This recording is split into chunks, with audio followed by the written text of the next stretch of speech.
بسم اللہ الرحمن الرحیم۔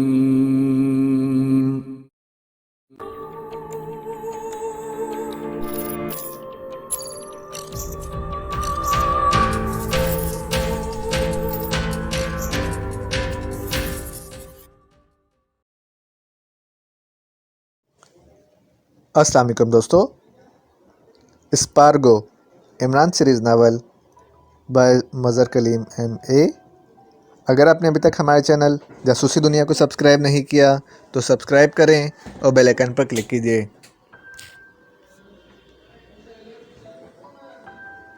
جی بہتر، حکم کی تعمیل ہوگی، نواب زادہ راشد نے مودبانہ لہجے میں کہا اور پھر ہاتھ بڑھا کر ریسیور تپائی پر رکھے ہوئے فون پر رکھ دیا۔ اب میری تسلی ہو گئی ہے عمران صاحب، آپ کا واقعی حکومت سے تعلق ہے، اب آپ کے حکم کی صرف حرف بحرف تعمیل ہی ہوگی۔ انکل یوسف، آپ بھی سب کچھ سچ سچ عمران صاحب کو بتا دیں۔ میں عمران صاحب سے درخواست کروں گا کہ آپ کو کسی نہ کسی طرح سزا سے بچا لیا جائے۔ اگر یوسف خان صاحب سب کچھ سچ سچ بتا دیں تو میں واقعی انہیں معاف کر سکتا ہوں، ورنہ حقیقت یہ ہے کہ ان کو ایک لمحے میں سزائے موت دی جا سکتی ہے۔ میں سب کچھ بتا دیتا ہوں، ایک حرف بھی غلط نہیں بتاؤں گا۔ نواب معصوم علی خان میرے دور کے عزیز بھی ہیں اور میرے بزنس پارٹنر بھی۔ ارباب خان اسپورٹس کا کاروبار کرتا ہے اور وہ میرا عزیز بھی ہے، اور نواب صاحب کا بھی، اس کے بزنس میں بھی نواب صاحب نے رقم لگائی ہوئی ہے۔ نواب زادہ راشد کو بھی اس کا علم ہے۔ بڑے نواب صاحب نے مجھے فون کیا اور صرف اتنا کہا کہ میں فوراً ان کے پاس حویلی آ جاؤں۔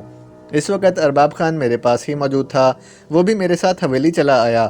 وہاں نواب صاحب مجھے علیحدہ کمرے میں لے گئے۔ انہوں نے مجھے وہ فائلوں کو اکٹھا کر کے بنایا ہوا پیکٹ دیا اور مجھے بتایا کہ یہ فائلیں ڈاکٹر عظیم حسین نے انہیں دی ہیں تاکہ ان کی حفاظت کی جا سکے۔ ڈاکٹر عظیم حسین کو خدشہ ہے کہ یہ فائلیں ان سے چوری ہو سکتی ہیں، اور بڑے نواب صاحب نے کہا کہ ان کے پاس کوئی بینک لاکر نہیں ہے اور وہ ان فائلوں کو یہاں حویلی میں بھی نہیں رکھنا چاہتے اور کسی کو یہ بھی نہیں بتانا چاہتے کہ فائلیں کہاں ہیں۔ اس لیے انہوں نے مجھے بلانے سے پہلے اپنے مینیجر کو بھی دارالحکومت بھجوا دیا تھا۔ انہوں نے کہا کہ میں اس پیکٹ میں موجود دونوں فائلوں کو لے جا کر علیحدہ علیحدہ کر کے پیک کروں اور پھر انہیں علیحدہ علیحدہ رکھوں، جب انہیں ضرورت ہوگی وہ مجھ سے لے لیں گے۔ اور ساتھ ہی انہوں نے ہدایت کی کہ کسی کو اس بارے میں نہ بتایا جائے۔ میں نے وہ فائلیں لے لیں اور پھر ارباب خان کے ساتھ میں واپس آ گیا۔ ارباب خان سے چونکہ کوئی بات چھپی ہوئی نہ تھی، اس لیے میں نے اسے راستے میں ساری بات بتا دی۔ البتہ میں نے اسے یہ نہیں بتایا کہ وہ 2 فائلیں ہیں، شاید میں نے اس کی ضرورت نہ سمجھی تھی۔ پھر اپنے آفس میں پہنچ کر میں نے ان کو علیحدہ علیحدہ پیک کیا اور دونوں کو علیحدہ علیحدہ سیفوں میں رکھ دیا۔ اس کے بعد اچانک بڑے نواب صاحب وفات پا گئے۔ میں پریشان تھا کہ اب ان فائلوں کا کیا کروں کہ ارباب خان نے مجھے فون کیا اور بتایا کہ نواب زادہ راشد زندہ ہیں اور واپس آ رہے ہیں، اور اسے مینیجر سلام نے بتایا ہے کہ کوئی غیر ملکی تنظیم فائل حاصل کرنا چاہتی ہے۔ اس نے مجھے کہا کہ جب کسی کو اس فائل کے بارے میں علم نہیں ہے تو کیوں نہ خاموشی سے یہ فائل اس غیر ملکی تنظیم کو فروخت کر کے بھاری رقم حاصل کر لی جائے۔ لیکن میں نے براہ راست سودی بازی سے انکار کر دیا تو اس نے مجھے لالچ دیا کہ میں اس سے رقم لے کر فائل اس کے حوالے کر دوں، اس کے بعد میرا تعلق ختم ہو جائے گا۔ تو میرے دل میں لالچ آ گیا۔ ویسے مجھے قطعی یہ معلوم نہ تھا کہ ان فائلوں کی کوئی قومی اہمیت ہے۔ بہرحال اس کے باوجود میں نے ارباب خان سے رقم لے کر اسے ایک فائل دے دی۔ چونکہ اسے علم ہی نہ تھا کہ 2 فائلیں ہیں، اس لیے اس نے بھی کوئی بات نہ کی۔ اس کے بعد مجھے نہیں معلوم کہ کیا ہوا کیا نہیں ہوا۔ البتہ میں نے دوسری فائل کی واپسی کے لیے نواب زادہ راشد سے بات کی اور نواب زادہ راشد کو یہ فائل دینے کے لیے یہاں آیا ہوں۔ اصل بات یہی ہے، اس میں ایک لفظ بھی جھوٹ نہیں ہے۔ کتنی رقم لی تھی آپ نے ارباب خان سے؟ 10 لاکھ روپے۔ چیک بک نکالیں اور 10 لاکھ کے 5 چیک لکھیں۔ یہ میں آپ کے ساتھ رعایت کر رہا ہوں، ورنہ آپ بھی ارباب خان اور مینیجر سلام کی طرح قبر میں اتر جاتے۔ عمران نے سرد لہجے میں کہا۔ میں لکھ دیتا ہوں جناب، کیا آپ کے نام چیک لکھوں یا میں آپ کو ساتھ ساتھ خیراتی ہسپتال لے چلوں گا اور یتیم خانوں کے نام بتا دوں گا؟ یہ آپ کی طرف سے وہاں عطیے کے طور پر جمع ہو جائیں گے، لیکن خیال رکھیں اگر ان میں کوئی چیک کیش نہ ہوا تو پھر سب کیش ہوں گے جناب، یوسف خان نے کہا، اور جلدی سے جیب سے ایک موٹی سی چیک بک نکال کر اس نے اسے کھولا اور پھر قلم نکال لیا۔ عمران ساتھ ساتھ خیراتی ہسپتالوں اور یتیم خانوں کے نام بتاتا گیا اور یوسف خان لکھتا گیا، اور اس نے 5 چیک پھاڑے اور عمران کی طرف بڑھا دیے۔ یہ رکھ لو طاہر، اور آج ہی انہیں وہاں جمع کرا دینا۔ عمران نے چیک طاہر کی طرف بڑھاتے ہوئے کہا، اور بلیک زیرو نے خاموشی سے چیک لے لیے۔ یوسف خان صاحب، اب آپ تشریف لے جا سکتے ہیں۔ ہم نے نوابزادہ راشد سے ضروری باتیں کرنی ہیں۔ عمران نے یوسف خان سے مخاطب ہو کر کہا تو وہ ایک جھٹکے سے اٹھ کھڑا ہوا۔ اس کے ستے ہوئے چہرے پر یکلخت مسرت کے تاثرات ابھر آئے تھے۔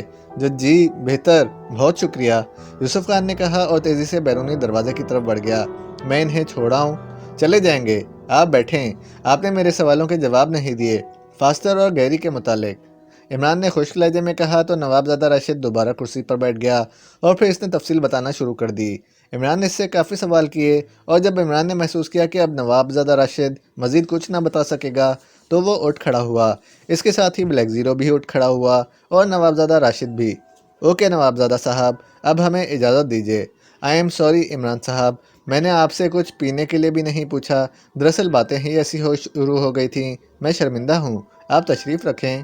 نوابزادی راحیلہ سے میں نے وعدہ کیا ہوا ہے کہ وہ اپنی شادی میں مجھے ضرور دعوت دیں گی، اس موقع پر کھائیں گے بھی اور پیئیں گے بھی۔ عمران نے مسکراتے ہوئے کہا تو نوابزادہ راشد بھی ہنس پڑا۔ لیکن آپ تو میری طرف سے شامل ہوں گے، نوابزادہ راشد نے کہا تو عمران بے اختیار ہنس پڑا۔ پھر تو ڈبل موقع مل جائے گا۔ اوکے، اب اجازت، یہ فائل میں نے فوری طور پر پہنچانی ہے، عمران نے کہا اور نوابزادہ راشد نے اسبات میں سر ہلا دیا اور پھر تھوڑی دیر بعد عمران کی کار اس کی کوٹھی سے باہر آ چکی تھی۔ عمران صاحب، فائل دیکھ کر آپ کے چہرے پر اطمینان کے جو تاثرات میں نے دیکھے ہیں، اس سے تو یہی ظاہر ہوتا ہے کہ ہماری مطلوبہ فائل یہی ہے، لیکن اگر ایسا ہے تو پھر اس فائل میں کیا تھا جو فاسٹر اور گیری لے گئے ہیں؟ مجھے جو کچھ نوابزادی راحیلہ نے بتایا تھا اس کے مطابق اس فاسٹر نے نشے کی حالت میں نوابزادہ راشد کو بتایا تھا کہ ایکریمیا کے انتہائی جدید ترین میزائل BX، جن سے پاک ایشیا کے ایٹمی مراکز کو بھی خطرہ لاحق ہے، کا فارمولہ ڈاکٹر عظیم حسین اپنے ساتھ لے آئے تھے اور وہ اس فارمولے کو سامنے رکھ کر اس BX میزائل شکن نظام پر ریسرچ کر رہے تھے۔ اس طرح یہ دو فارمولے بن جاتے ہیں اور فاسٹر وغیرہ کو اصل میں یہ دونوں فائلیں چاہیے تھیں، لیکن ان کے ذہن میں شاید یہ خیال ہوگا کہ فائل میں دونوں فارمولے اکٹھے ہوں گے۔ چونکہ وہ سائنسدان نہ تھے اس لیے یہاں اس بات کا علم نہ ہو سکا۔ اس فائل میں وہ مواد موجود ہے جو ڈاکٹر عظیم حسین کی ریسرچ پر مبنی ہے۔